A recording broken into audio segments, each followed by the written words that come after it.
What is up? This is the Keyholing podcast with Lemon. This week I have a fantastic guest, the illustrious, the elusive guttercheese. How are you doing today? Pretty good, man. Pretty Full of good. food, feeling great. That's awesome. That's awesome. If anyone who's listening to this doesn't know who guttercheese is, he's the absolute titan in roast videos, any bracket tournament format. He will put a whooping on you. He's had to conditionally retire at points. What's the first thing you do when considering what direction to creatively take a gun? Well, um, it's got to be something that is function over form. That's an absolute. I want something that's going to run and run well. And I look at firearms from a linear perspective because I'm a printmaker by trade. So printmaking is a very like illustrator friendly medium, and it's all about line work. So when I look at firearms in aesthetics, I tend to look at it from a printmaker's perspective and start drawing lines in my mind on how I want it to look, or uh, how I want like a paint job to go. Because I've been obsessed with painting these firearms for probably like maybe a year and a half or so, maybe a little bit more. You can see some camo behind me. Uh, so usually something will draw my attention in on a beta, and Stubbs is really good at that. I'm sure you're familiar with Stubbs Customs. He is a savage when it comes to doing something that might be like military inspired, like one to one of an actual like classic firearm. Like he did that STG 556 that I did the alpha before he opened the beta test for. Same with the MP40, and then I turned it into an MP41. So things that are aesthetically pleasing in a linear fashion, I'll look at. If it draws my attention at first glance, I'm like, ooh. If my butthole puckers a little bit, I'm like, ooh. And it's really about first impression when I see an image, and then I'll be like, oh, I'll be interested in that. Let me learn some more about it. And if it looks like something that can, stand the test of time, I'm like, okay, let's break out some nylon. I love that feeling. The butthole pucker is really a universal feeling when that like light clicks in your brain to be like, oh, okay, this is something I'm very intrigued by. And I'm glad you bring up Stubbs and uh, great, very eccentric developer because it's so important. Like you do painting, not that I mean, you print guns, but painting is really your area of expertise.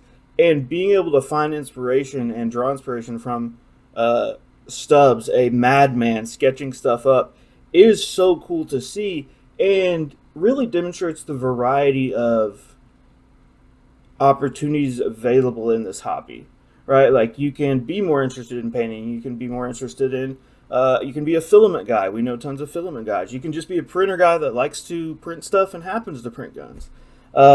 But there's so many different routes you can take, and I don't want people to feel boxed in or anything like that. Just get what you enjoy out of it. Like if you enjoy painting, paint. If you want to dev, we are always looking for more devs to do stuff.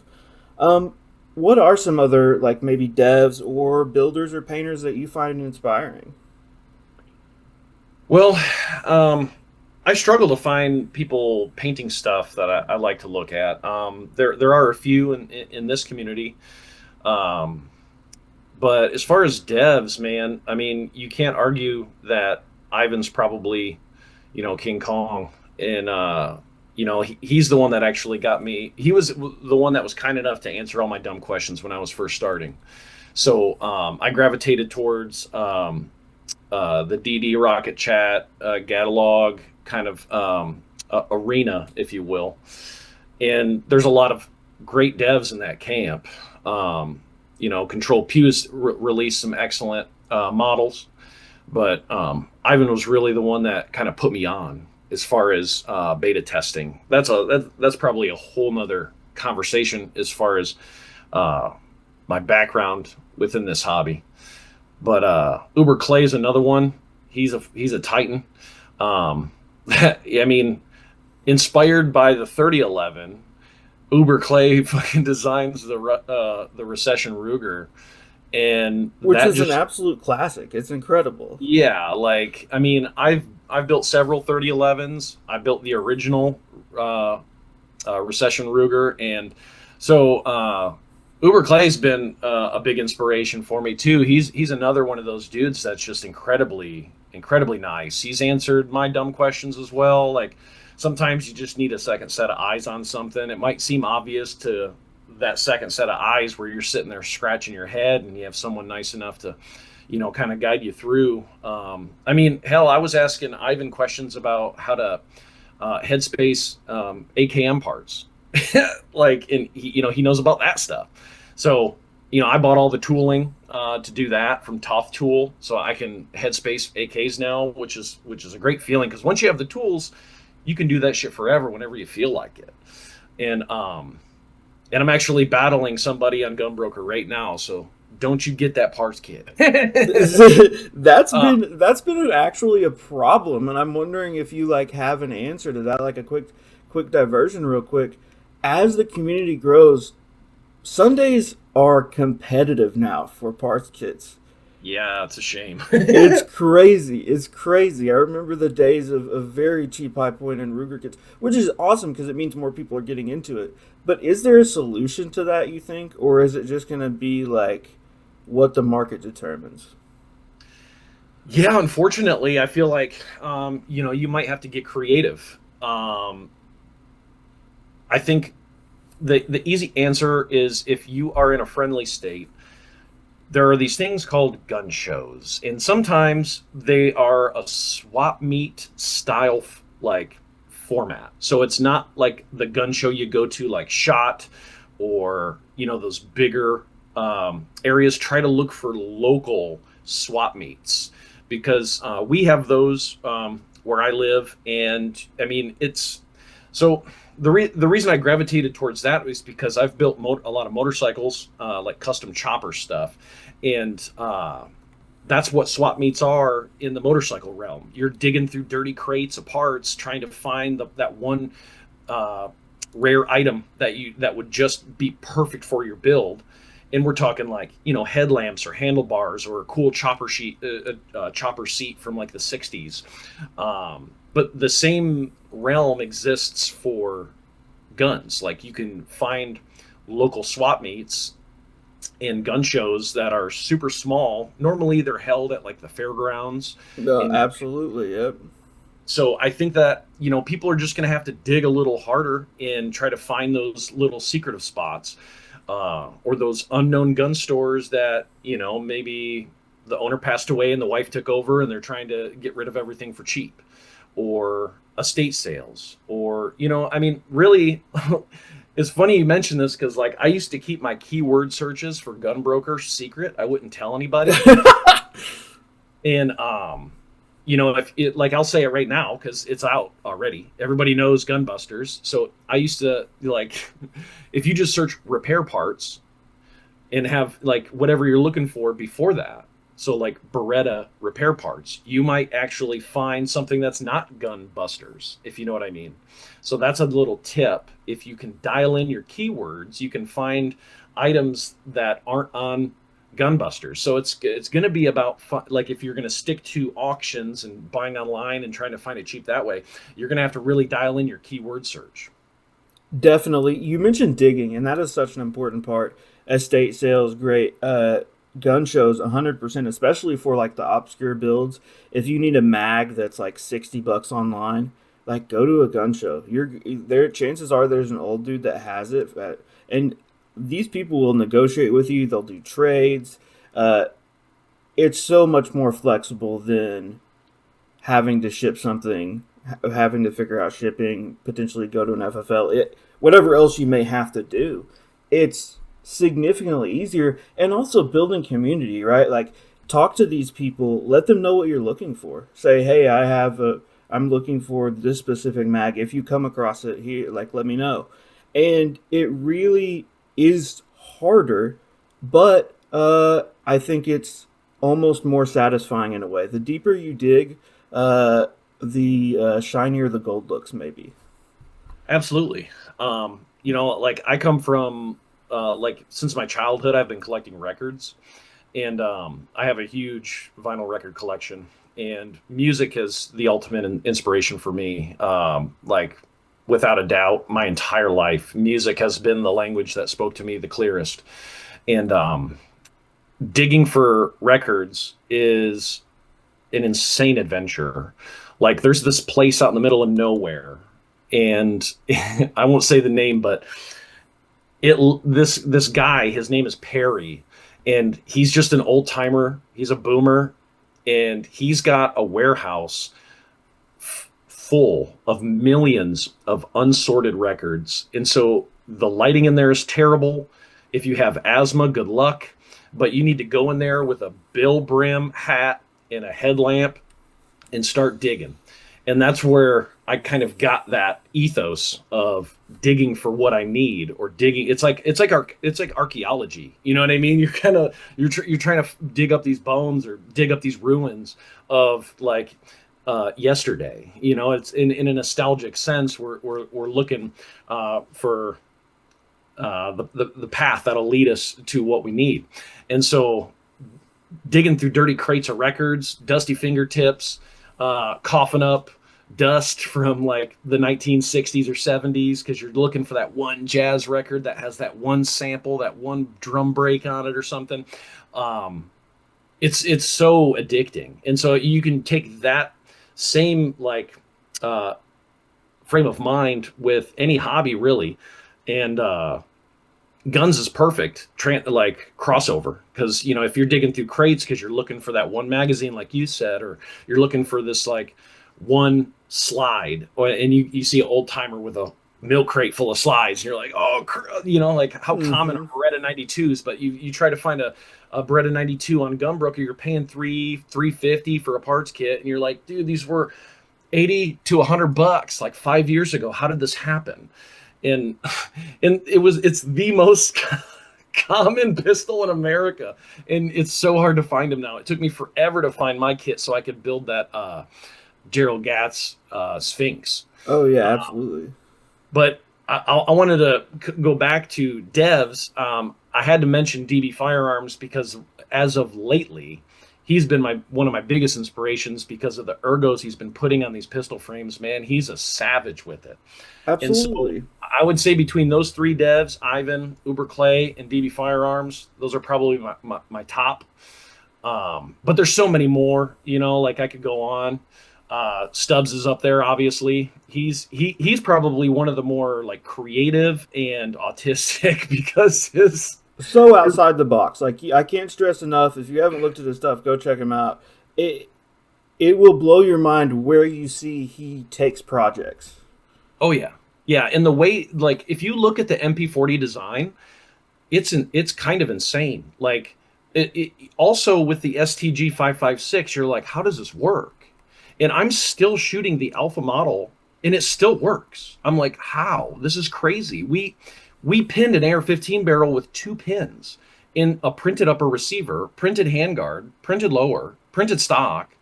It's insane. Using an AR-15 bolt carrier group. It's outstanding. And then the MP40, he takes a 1 inch aluminum tube, and like the biggest pain in the butt for that project is you have to buy the tap for the barrel nut.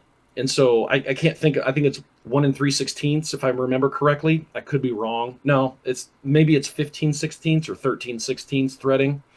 But on Amazon it's like $40 tap, and it's like this big. That's about the biggest pain in the butt for that project, other than cutting the charging handle slot and the bottom of the tube for the lower receiver to connect. So it's a really interesting project because he wanted it 1-to-1 as far as to the original. So he uses a lever action to move the trigger back. So he's using an AR-15 fire control group, but you chop the bottom of the trigger off, and then he uses a lever to actuate it. So a printed lever system to actuate the AR-15 trigger that's hidden within the receiver. It's very fascinating. ridiculous. And these people are so talented. And we talk about like briefly like digging for guns. Going back to that, like dig for tools as well. If you see a giant farm and they've got a bunch of tools, a drill press, all sorts of stuff, yeah, I mean, get your ass in there. You know what I mean? Like the key with digging too is it's got to smell weird. If it smells too clean, you're probably not going to find anything good. There's got to be some stink to it. I feel like. Yeah, Um, got to smell like fucking antifreeze or transmission oil or something smelly. absolutely, absolutely, and don't be uh when you're digging, don't be too anticipatory of what you're looking for either. Let things come to you. You may find a crazy cheap parts kit or a crazy cheap gun that you're like, oh shit, I can use this. Uh, and be open to what comes to you. Be flexible with your projects. Kind of I just don't want people to get too set. And I see so often, oh, I've got to finish this build. I've got to finish this build. Which, yes, for sure, like, get your build finished. But be open to what comes to you. You never know what comes to you at a gun show or in some old dude's farmhouse or and you mentioned a lady cleaning out her husband's collection. And appreciating those firearms is so important to continuing gun culture and progressing gun culture to more people owning them. And that's one of the great things about the 3D printed gun movement is how much people actually appreciate the firearms, appreciate where they came from. You mentioned like appreciating that music. It's the same thing. You are going to find, if you're interested in a particular gun, you're going to find other people whose autistic special interest is that specific gun. Most definitely. Digging for me, I was really started digging when I was digging for streetwear stuff. Seeing cool Supreme stuff, that was fun. Yep, seeing absolutely seeing the Fuct stuff. For people that don't know, Fuct and FTP really essential. Like when you first started posting videos, like that was your like the FTP mask and gloves was the combo. That was the fire set. What drew you to both Fucked and FTP as brands? Well, it more or less started as when I was a teenager, skateboarding. So Mm-hmm. Fucked was entrenched within the skateboarding community. You know, you watch those old Zoo York videos, like Alien Workshop, World Industries, all those dudes were rocking Fucked. And, you know, as a teenager, you want to be like these dudes because they're so fucking cool, you Oh, know? dude, they're badass as fuck. You, it's like, oh my god. They're, you know, it's like you see a dude doing a tray bomb down a fucking 10 stair, you're like, what just happened? This is magic. And so it kind more or less, you know, emulating that like skateboarding style and just being immersed in that culture. And again, it just goes right along with the music I was listening to at the time. Like I started skateboarding when I was, I think, 14 years old, and you know, it's hard to find time to skateboard at my age now, but it's I got into Fucked in the late 90s, and I know Fucked's been around since 91. They started right after Stussy. They were the first streetwear brand, technically. And Fucked has done a great job with subversive imagery. I've always been attracted to things that people find offensive because it really makes you question things, you know, like what once you figure out what offends you, you can figure out what controls you. And so to not let something so brash offend you and learn to kind of laugh at things and find humor in darkness because I mean nowadays it's like humor's all we got to kind of keep the life force upwards and in a positive light. So Fucked has a great way of like bringing a message to what society looks like to an outlier. And so I've always felt like an outlier, like someone from the outside looking in.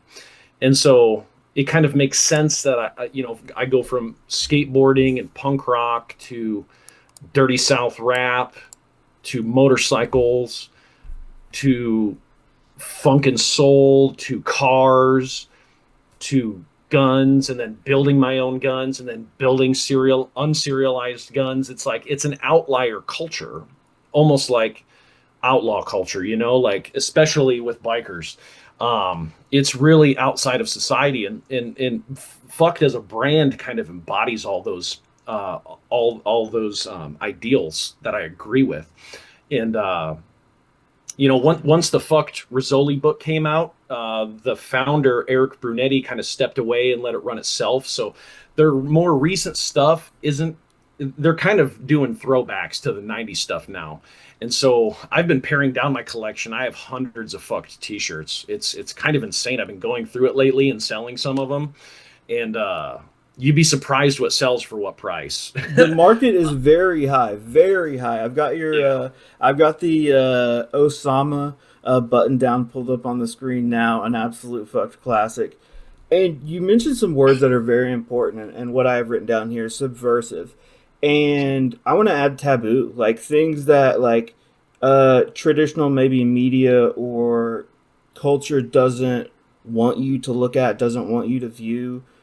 Similar to like the anti-gun stance now, as far as pretending they don't exist, right? And it's really similar, like to skateboarding and biking. This idea that it's too dangerous or reckless or it's loud really shows itself across all these hobbies, right? Like even music to a point, as far as turn the old boomer classic, turn that music down. Like it really is, and focusing on these things, these culture taboo, like as an art form, making people feel something, right? Like, oh, does this make you uncomfortable? You talked about questioning it, like why? Why does this make you uncomfortable?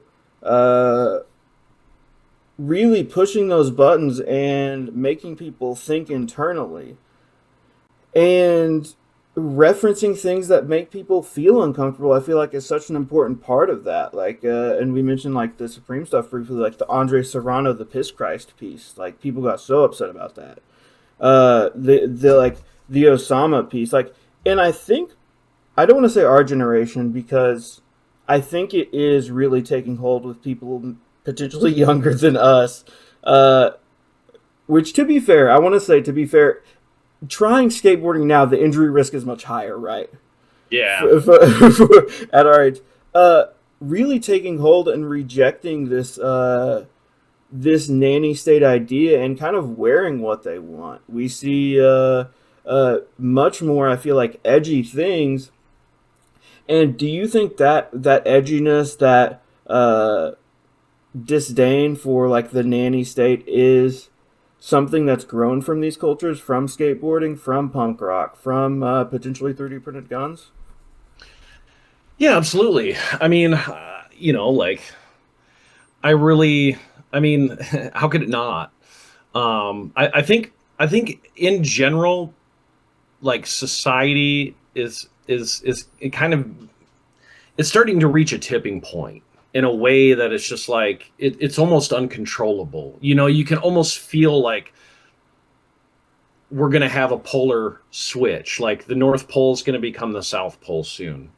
I feel like the Earth's magnetic field is about to switch up because I feel like people are starting to wake up to the illusions, and I think that's a really important thing for people to realize that it's all smoke and mirrors what you see on screens, and I think having something of substance, like your brain works much differently. Say like when you have it in your hand, it's tactile.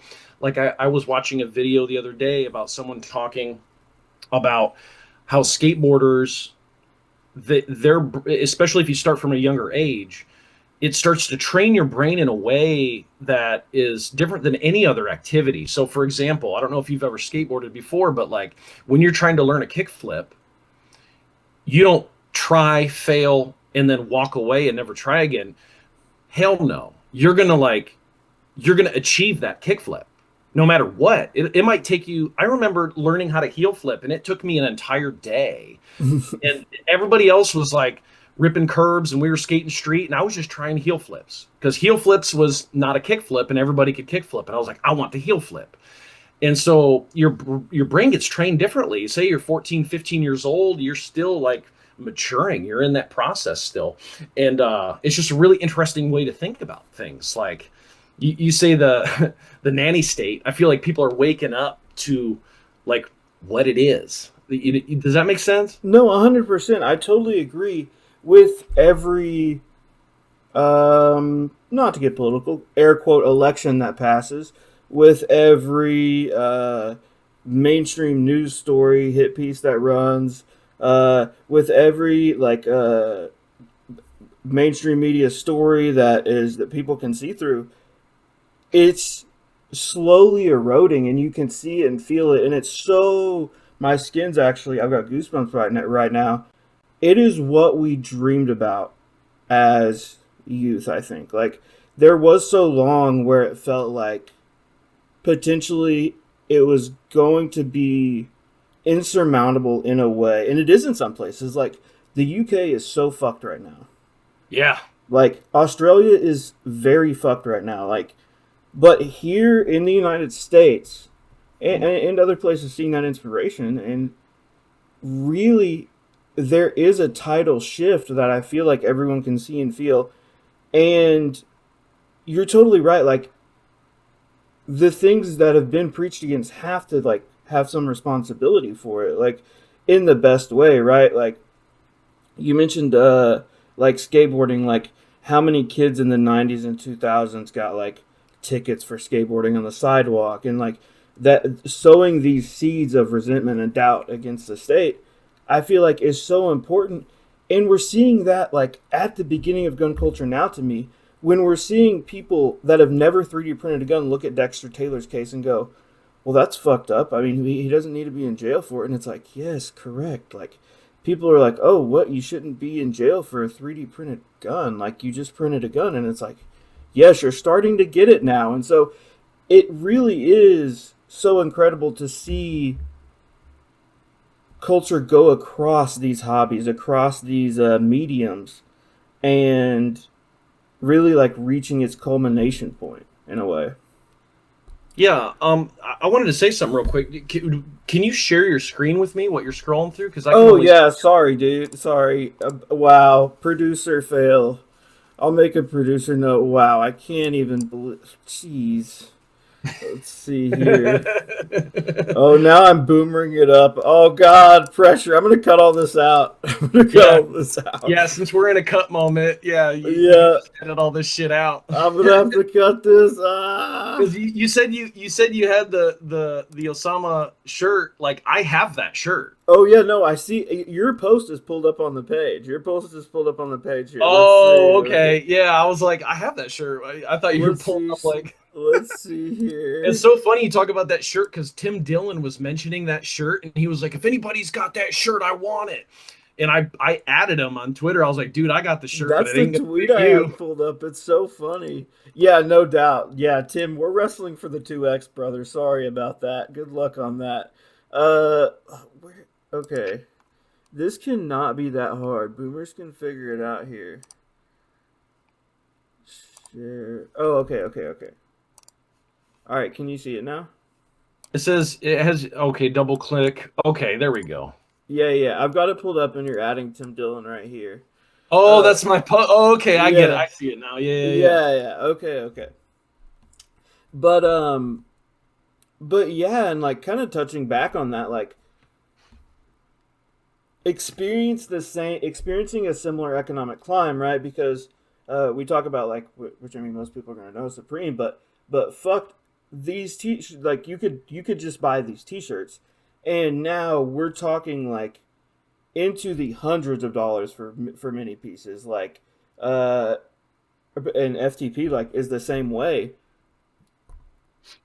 Yeah, yeah. It I mean, I'm one of those resellers, but I'm selling the classic stuff. I'm selling the stuff from like the early 2000s. And I'm selling like the stuff that I've been selling lately is you'll never find. Like I've got fuck t-shirts that you'll never see again. And I'm just it's like my second job right now. I'm just basically I'm trying to pay off a lot of big debt. And it's not even that big of a debt, like 6 grand here, like 15 there, but like if I can sell this stuff, I can pay those items off and then, kind of get to moving. I'm just that's why I haven't really been I don't really post as much as I used to be honest with you, as far as the 3D 2A stuff, just because I've been busy, man. And it just life catches up after a while. Like I went hard for several years and and then Well, I yeah, mean, you can see the beautiful collection behind you. Like you got the fruits of your labor behind you, oh yeah. and most definitely, people think we need they just say selling, like to go off on a tangent here, but like listing, shipping, and we're talking about like making sure these things are packaged well. Like it is a arduous process. It's not hard work, but it is menial work, I should say. Like it's a lot of time doing this, taking pictures, things of that nature. Um, Kind of reflecting on that price curve and seeing the parts kits we kind of mentioned earlier, like the market deciding and like having to dig and work around those things. Is that the inevitable result though? Like is the inevitable result that parts kits just continue to go up, that like guns that are potentially obsolete are just gonna continue to be higher, and there is, and obviously like supply and demand, that's how it works, but will there be a cap? Like do you see a cap existing? Do you see it slowing down anytime soon, I should say? Honestly, I think it's just going to force creativity. Stubbs is a perfect use case scenario right there. I mean, this guy, he'll take a bucket full of AR parts and make an STG or an MP40 or name it. He'll find something extremely obscure and use very common parts to make that thing. And there's always this idiotic argument about, oh, that's not a VSS, that's just a Mac 11. It's just like, yeah, I know, but can you find a VSS, you dumb fuck? Like, it's just like that's not what we're doing here. Yeah. We're using our creative skills in order to produce something that we cannot obtain. So I feel like when parts kits on things that you want real bad that are too expensive, I think it's going to encourage more creativity throughout the community to use more common parts to get that thing that you want. And so it's it's just gonna be a game that you play where it's just like, man, I really want FAMAS like this one behind me, but it's just like, you know what? That's just an Air 15 with a FAMAS skin, but it looks a lot like a FAMAS, right? Like, um, I think that it is going to keep on trending. So like, when DB releases, that FN 509 that he's talking about, all of a sudden all the 509 kits are going to be unobtainium, which is fine. Like do what you want. It's just like, to what extent do you have to have the newest file release completed and built and shot? I feel like, that's another point I've reached to where I used to have that streetwear mentality, like, ooh, I want to print the newest thing. I want it to be the best looking thing and have the first thing. And it's just like, well, that's kind of foolish. Unless I'm beta testing, I've stopped doing that, and I've dialed back my beta testing as well. But it's just like, all these STL beggars out there, please stop. All you have to do is get a hold of the dev and help beta test it. Then you have the files. If you're good, unless you're just a file collector, stop it. What's wrong with you? No, Like, yeah, help absolutely. beta test and you'll have the files. Like, it's that simple, but nobody wants to work. And contribute to it, right? And there's so many different ways you can contribute, and I think people get the idea in their head. I see so often it's like, well, I can't develop this, and it's like, well, you don't necessarily have to by yourself. Like, there's a good chance someone's working on something similar already. Go help, right? Like, if you have like you mentioned earlier, fresh eyes on a project can take it so far. And I love the point too about like getting creative, right? Creativity lies in the root of this, and that's why I hate personally the shitting on Mac stuff, the shitting on the Glock mags, the shitting on AR parts in general, because they're so widely available, right? Like we've got great Mac retailers, friend of the channel, Aves. We've got great designers who are still doing cool stuff. I've got your Mac on the screen here. Uh, incredible with the folding stock on it. It just What a monstrosity, right? it's absurd. We've got Yeah, the dude. I'm front so side. stoked. It's ridiculous. But here's the thing: is it's like this is so fun. Like this sparks joy for me, seeing cool stuff like this. And like you mentioned, the VSS. Like, okay, go buy a retail VSS Mac. Oh, they don't exist. Yeah, exactly. Fuck off. Like, you. So often people are like limited by the idea that it's like, well, I can't buy it or I can't like get it shipped to my door, and it's like you really can, with the help of others, create whatever your like heart desires. Like if you want, we have some buddies, Decimal, Feral Fetus. They create some absolutely fugly stuff that just goes from their heart, and it's beautiful. Their little fugly babies are beautiful to me, uh, and it is so cool to see every every possibility really. Like I feel like people get so hung up like you mentioned, like, oh, I have to have this build, it just came out, DB just got the shield out, I have to have the exact shield build, I have to do it in the black, I have to have the optic for it. And it's like, in reality, like that's so far from it. It you don't have to have the most immediate thing. You don't have to have this specific optic on it. You don't have to have this specific fancy gun. Uh, we talk about like the Recession Ruger. To me, the Recession Ruger, the original design, is still so beautiful in a way. Like just its creativity and what it set out to achieve, and obviously like going down the line, what it set the stage for. But the original, which has deprecated by its name, is still so beautiful to me. And I encourage people to like go look at the history of where these things started. Like you mentioned creativity with build kits. Like, yes, were build kits cheaper for sure, but the creation around them was still happening. It's still happening now. Yeah, I mean, Glock still remains the most popular handgun. Like, I mean, and I shit on Glocks just to piss people off. I don't really hate them. I mean, I do prefer Smith and Wesson, but Yeah. it's something that like I just do that just to bum people out, to be like, yo, like, why does this offend you? Like, this Yeah. is kind of silly, you know? It's something to kind of laugh at. But yeah, like what you got on the screen, dude, this Mac is so funny to me because like you can see the comment from that person that says I hate it. And it took every ounce of being for me not to make a meme out of that person, their fucking comment and shit, because it's just like, dude, why are you hating? Like so that's how you know I did a good job, is because somebody said they hate it. And it's just like fucking Cat Williams said, you need haters. You know you're doing a good job if you've got haters, because they hate us because they ain't us. Oh, So it's all absolutely. gravy, baby.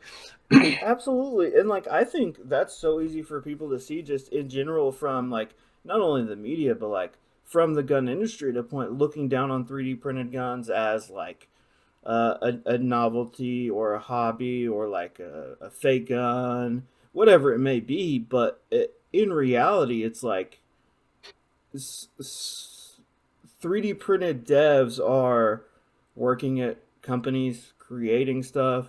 Uh, these are such talented people, like uh, such incredible like designers, testers, people so committed to testing. Like we mentioned, Uberclay, bro was in a horrific car accident and then was back printing almost immediately. Yeah, Like, yeah.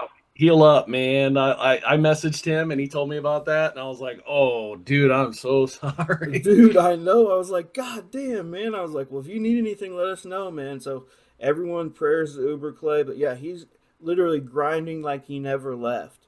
And that, like, if you can't see inspiration in that, if you can't find like this spark in that, then maybe this isn't for you, right? But to me, that should like light the fire in everyone to be like, okay, like this is exciting. This is such a fun hobby. This is so rewarding. Like you mentioned, like being able to hold something at the end of it. it still is, the printer is still like magic to me. Like, do you get that feeling a little bit when it comes off? You're like, wow, it just made this.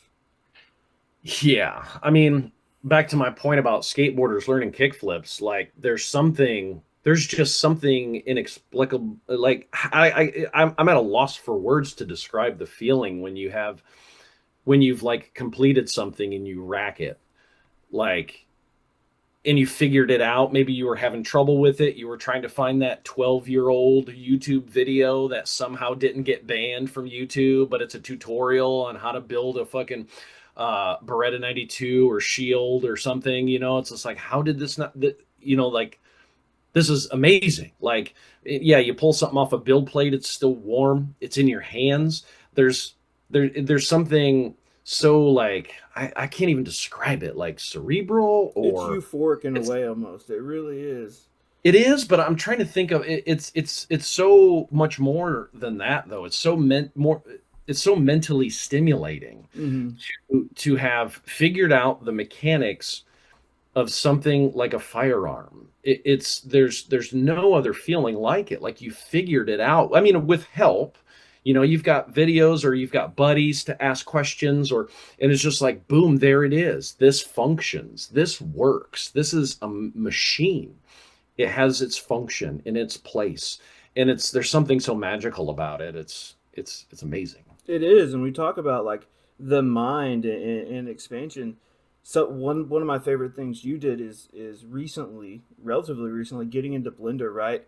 Doing the LSD patterns Oh on the yeah. grip. So cool, just a beautiful look, and like kind of explain how you hopped onto Blender so fast, and what inspired you to be like, this is something I really am interested in.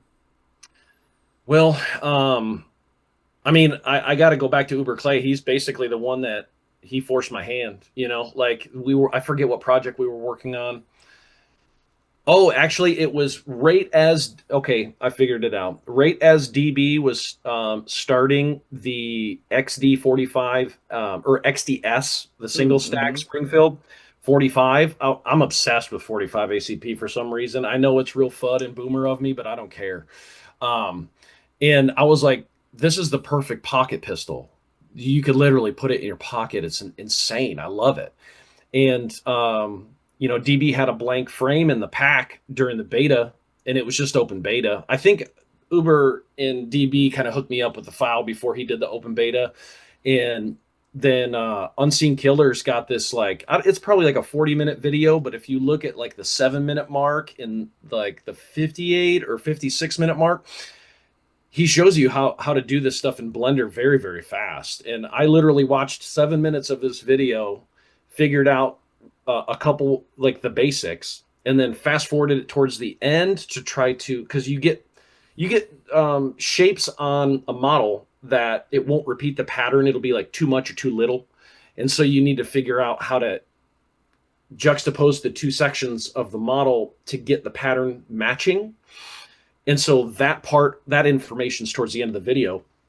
And I mean, Uber Clay got me into it, man. He was kind of like, dude, this is so easy. You could do it. It's stupid easy. And I don't know any CAD. That's kind of like the next step for me, but I literally don't have the time. And Neutron Nick keeps on trying to get me to learn CAD because he's like, bro, you'd be a monster. And I don't have any doubts that if I had the time, I could figure that stuff out. I mean, I've got a book on it, that the book that 3D Print General recommended. I bought that, just haven't read it, haven't had time. And then I have had like Pimby show me some stuff.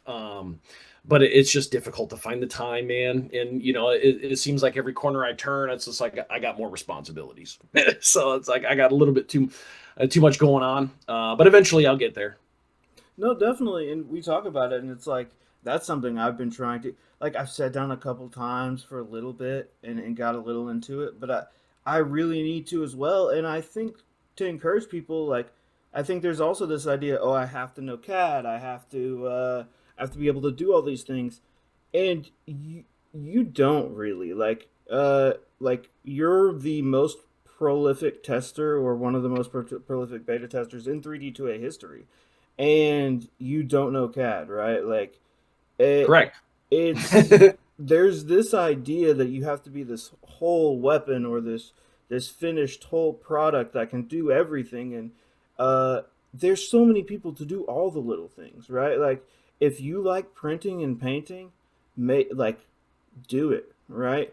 Um, as far as, and you will have a painting video coming out, right, to help people eventually. Like something you've been working on is getting a painting video out because so many people ask you questions. Hmm. Real quick, is there maybe like one or two tips or uh, places you see people go wrong in their painting? Uh, Traditionally, like maybe some frequently asked or frequently occurred issues. I mean, honestly, not too many people ask me about the paint. Most people ask me for my settings. Oh yeah. And I've like the whole Gat Goonie crew, like I've copy and I've taken screenshots of my settings and sent it to them, and they call it the gutta butta. And so they've been using my settings for probably a couple of years now, and they still get really good results with, like, of course they have to tweak it for their machine.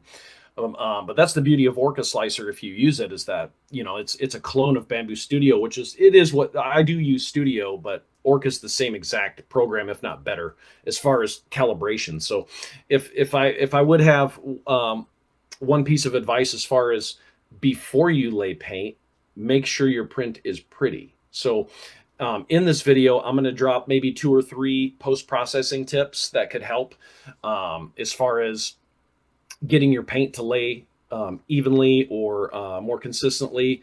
I've got a little bit of graffiti background as well, coming from like an art and printmaking background, so I know how to rattle a can. And so I think where people make mistakes in the painting process is having the nozzle too far away or too close, and not being patient with their dry times. So I'm going to be covering a lot of that in the paint video. So I'm trying not to call it a paint video, though. I want to. It's going to be more for aesthetics than the paint is the primary. The painting part is the primary portion of the video that will be the bulk, like 10 out of 15 minutes. But um, I do have like several quick tips, like ask your friends for their JSON file. You can share your print profiles. You can share print settings. If you've got Orca or Bamboo Studio, you can just export those settings and share them with a friend. It's a very tiny file. You can toss it in a text message, in Discord, whatever your in Signal, whatever your favorite messaging platform is, and it's very easy to share those settings. So if you know somebody who's got real pretty prints, be like, "Hey, dog, hook it up." No, absolutely. And I want to stress too, it's never been easier to get pretty prints than it is now. Yeah. Like like from the Ender 3 days, like bed leveling and checking the I mean just going through everything. It truly, like, I just had flashbacks, I feel like. It is so much easier now at like you mentioned the bamboo, the orchid slicers, open source. It's much better than Cura ever was. Oh yeah. Um, it's never been easier to get pretty prints, right? And I think that is such an important aspect, right? We talk about how well with you, like something that I see that you work so well with is like the color blocking, like on your Urtao. The camo really stands out because of the quality uh, neutral colors around it, right? Hmm. The and so often when I see issues with the print, and I mean issues I've seen with mine in the past that didn't satisfy me, were the layer lines distracting from the print itself, right? Like if you see a Hmm. shitty print, you automatically in your head you're like, damn, you could have tweaked this and this Yep. a few settings away, and it really can distract from the whole product. And I think that's like one of your best features is like we like that we zoomed in on everything and all the roasts and everything. There really is not no flaws to a point, but flaws are limited to a point that they're indistinguishable or you legitimately can't see them. Like it's ridiculous, and it's never been easier to do that, right? Like you mentioned asking your friends for profiles. People bug you for profiles all the time, but there are people who you're mutuals with. I guarantee, and I'm talking to the people out there. that have great prints. If you see someone with a great print, just be like, hey, what are you doing? If you're really struggling, there's a million videos on printers on YouTube. Go watch them. Do the old fashioned LS tuning. Uh, you can even manually fuck with the screws in a lot of these newer builds. Um, Yeah, I mean, like flow rate and like flow calibration, flow dynamics, figure that shit out. Because you can dial in from one brand to the next. It might be the same material, but a completely different composition of material. Like it could be both. You could have two different brands of PLA plus, one Duramic, one Polymaker, and you have the same exact settings. They're not going to print the same just because it's PLA plus. So you can use the flow dynamic calibration in your slicer and visually inspect your print before you start something big or start something that you want to be as a part of your project. So take the time. It doesn't take that much time to do flow calibration, flow dynamics, things like that right there in your slicer.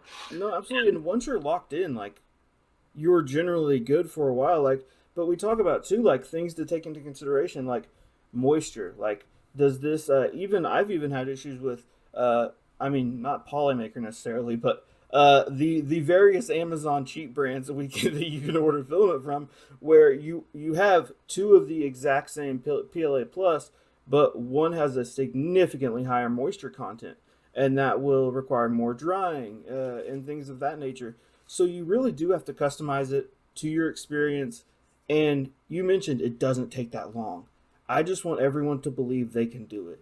It Yeah. seriously is not super hard, especially with the printers that are out now. It has never been easier to 3D print a gun with the instructions, with the printer quality, with the filament quality and availability. And one thing I want to stress to people too is slow down. You That mentioned was my the that was going to be my next point. you mentioned the drying time. So often I see people and it's like, well, yeah, I printed this at 200 millimeter, and it's like, okay, well, low and slow, hot, make this bitch like a brisket. You know what I mean? Like, you aren't, especially they're still so much faster than an Ender 3. Like, you aren't going to be like, it's worth it to take the extra few hours. It's so worth it to take the extra few hours, then have to start over, go through your settings, reprint an entire lower. And it's cheaper to take the few extra minutes, the little bit of extra time to do it correctly. Um, any are there? And you mentioned you stepped away a little bit. Are there any projects you're looking forward to this year, or any calibers you're interested in seeing more things in? Honestly, I'm pretty narrowed in on Gunmaker's Match at the moment. So I've been messing around with that the DB's Mac MP. Um, the one that you got on the screen, that's my second one that I've done. And so basically I'm looking forward to getting this paint video done, and I'm looking forward to make Gunmaker's Match to hang out with the homies and do hood rat shit with my friends. And honestly, like I haven't seen anything that I've been like, I don't see much where it's just like coming to beta soon. I haven't seen that. I mean, I am in some discords, but I don't pay a lot of attention. Like the things that I'll get interested in, it's just a happenstance that I see it and go, ooh, and then I'll ask the dev, like, hey, is this open for beta? Like, oh, I just thought of something. Ivan's flangeless Amigo Grande. I want Mm-hmm. to do so fucking bad. I've got the OG Amigo Grande right here to my right, and I used to check in with him quarterly. Like every 3 months, I would message Ivan on Rugged Chat, and be like, "Hey man, what's up with that flangeless?" And he'd be like, "Oh, I'm too busy." And I know he's just been going through. He's been put through the ringer on the legalese type thing. So I've cut him some slack. But then I saw a user by the name of Good Kitty, I think, got Spark Qual, yeah. got a hold of the files and is starting to test. So I messaged that person and said, "Yo, if you need a beta tester, I'll take my OG apart because I already have like a Headspace kit. So I'm willing that I was going to sacrifice it anyway." And so I'd like to help with that beta test. If anything, I've got a bunch of 308, so that would probably be the only thing that comes to mind at the time. The If you can see it right behind me, I'm pointing at the XM 5.7. That is insanely close to release, like sooner than you think. So I would say that this is a intermediate to expert mode build. If you can build the 3D P90, you can easily build this. So that is like a good comparison as far as skill level is concerned. You still have to pour Safe into a printed bolt body. All of the guts are send cut send as far as firing pin, extractor, and the ejector rod is just steel rod. It's got springs, hardware. I mean, it's simple on the surface, but once you start tuning it and stuff, it can be kind of frustrating. But he's got it dialed in at this point. So the beta has been going on, I think, for 3 years. So I'm really looking forward to that getting released because I've got mine really fine tuned. And it was just this latest update he did maybe 6 months ago that he moved the barrel forward like an eighth of an inch in the receiver, and boom, that cured our feeding issues. And then we were dealing with some bent firing pins, and we just determined that now you have to harden your firing pin for it to last. And so, sitting right here, I've got a whole stack of firing pins that I'll probably harden before I go to Gunmaker's match so I can take that XM57 to the range day, which is the following day after the match. So, as far as looking forward to things, I'm super, super proud of Rusty for this release. It is insanely cool fish gun. Like they were, I think one of the last roasts I watched, I submitted it, and nobody liked it, and I was like baffled. I was like, "You guys are crazy! You don't like this?" Oh, it looks so absurd. It looks incredible. And you mentioned the hardened firing pin. That's an issue the Mac had as well, like the early Mac iterations, like the Mac Daddy and things of that nature. Before Yeah. the hardened firing pin, the firing pin having issues was very, very common. Yeah, they would break. I probably broke like maybe 6 or 7 Mac firing pins before it became industry standard to harden those from aftermarket vendors. And you mentioned Gunmaker's Match. Earlier, we talked about the feeling of pulling it off the printer and racking it once you've completed it. A very similar feeling to me is having your friends shoot your guns. Uh, Yeah. Very cool. It's so rewarding. I encourage people to, like, I understand everyone can't, particularly banned states, but travel. Like, there's people everywhere. Like, this has grown to the point where I feel like in every state there's at least a few groups you could go shoot with. You could just chill and shoot and bullshit 3D printed guns with. It's awesome. I understand the hesitancy of putting yourself out there. 100%, especially like the way the surveillance state is going. But really, like these things thrive with community, and having someone else shoot your gun, or even if you take it to the range and it's someone you don't know. Uh, I I tell a story often. Getting a boomer to shoot my gun. I go to the public range. Dude's got his shirt off, shorts and flip flops on, and he's shooting his shotgun. He was like, "I like that. There, can I shoot that?" It was the Hoffman double rib, and I said, "Absolutely, man." And he had a great time. And so, really, like, share this joy with others. I think that's so important. Gunmakers match, May 16th, the official Brownell sponsored Gunmakers match, by the way. Very Well, big just Gat deal. Goonies. Only Gat Goonies Oh got yeah, a sponsor actually, from Brownell. sorry. Gat only Gat Goonies, the official Gat Goonies. Yep. Brownell. The jerseys will have the Brownell logo on it. This is so cool for 3D printed guns, uh, for the movement as a whole. Congratulations to you guys, to Nick, to everyone over there. I'm ready to see the pictures. I know some people are planning on bringing some wild stuff. Uh, I hope everyone has a great time.